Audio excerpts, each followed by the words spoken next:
George Santos, the lying Republican who might end up being arrested, possibly in this country or a different one, for so very many reasons. But anyway, he's got a lot of problems right now.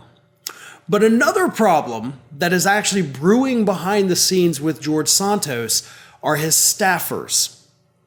See, there's actually two issues with his staffers. One is that he doesn't have enough because he's struggling to find people willing to come and work for him, because many of them look at that as basically a temp job, because nobody in DC seems to think that George Santos is going to be in office for very long, so nobody wants to take those positions because you might be arrested at any given moment and then I'm out of a job. So not exactly, job security, and that's what I'm after. The other problem he has is that the people who have taken jobs, before all the horribleness came out, they already want out. Because those staffers understand something that it took Trump staffers forever to realize, and many of them, by the way, are still dealing with the aftermath of this. But it's this: you're working for somebody who's in a position they are not qualified for. You're working for somebody who is now a national, well, I guess technically an international laughingstock. They're an embarrassment. His office does not function as a normal congressional office would, just like Trump's White House didn't function like a normal White House would. So all of those people working for him, you're not getting real experience like somebody working for anybody else on the Hill. So you're not gaining any skills that are going to make you more employable in the future. That is what Santos's staffers have realized. And again, all you have to do is look at the people who served in Trump's administration. Not necessarily the higher-ups, but just the average everyday staffers. There was reports that came out 2 or 3 weeks ago saying that many of them have not been able to find jobs. And those that have found jobs because they just straight up left politics.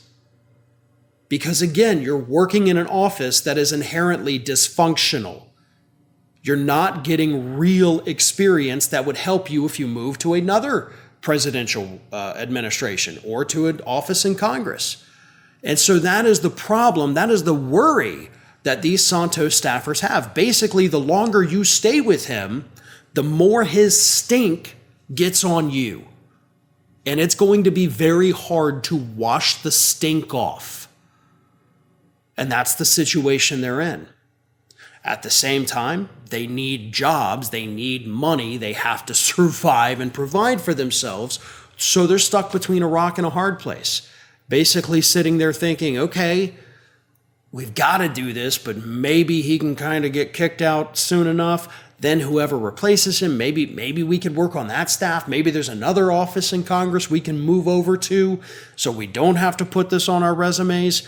Whatever it is, it's not these staffers' fault. I actually do have a ton of empathy for these individuals because a lot of them took these jobs before some of the truly horrible stuff came out about Santos, right? They didn't know it any more than we did at the time. And by the time they learned it, they had already accepted the position, probably left their other jobs. They got to do what they got to do. But they also have to understand that maybe you need to start looking for that exit a little faster, because the longer you stay there, the worse it's going to look on a resume in the future. Hi, everyone. This here is little Athena. And Athena would like to know why you haven't subscribed to Fair and Balanced yet. So please, don't let Athena down. Subscribe today.